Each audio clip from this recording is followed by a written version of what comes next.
and I have finished my ACCA. Currently I'm pursuing the CFA program at Berkeley. The institution over here is pretty good. Their curriculum is more concise and precise, and the study materials are also very summarized, but it includes all the details that will help you understand how the curriculum for the CFA works. The approach is more exam focused, so for every one of us who is working at the moment and we hardly have time to study, we should just come here and review it with the teachers and the faculty over here. They're just great and supportive.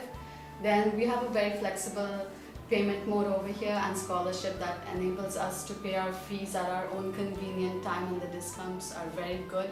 So for those who are self-studying and financing it by themselves and not the corporate companies paying it, it's very affordable.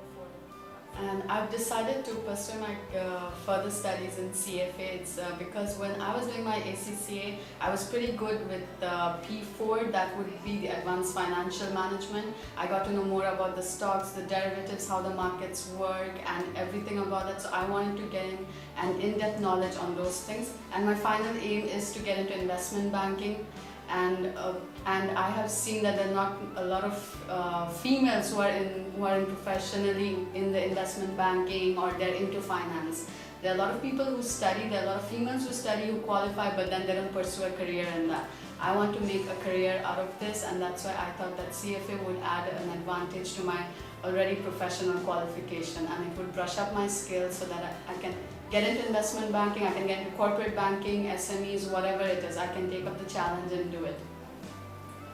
Currently I'm working at General Electric as their Global Operations Financial Analyst. My role mainly evolves at monitoring the P&L and then doing ratio analysis, checking the corporate gearing level, and then checking how our funding is done, the cash flows analysis. I do all that sort of things, then quarter review, variance analysis, all of that. Now I thought I could pursue CFA because I wanted to, if I stay with GE still, then I would want to get into their corporate finance section, which mainly deals with the stock market ratios, then the derivatives, how they hedge their risks, all that sort of thing. So I thought if CFA would get me an edge, so if I have an internal transfer position, they would prefer me over the other candidates who perhaps don't have a qualification at the moment.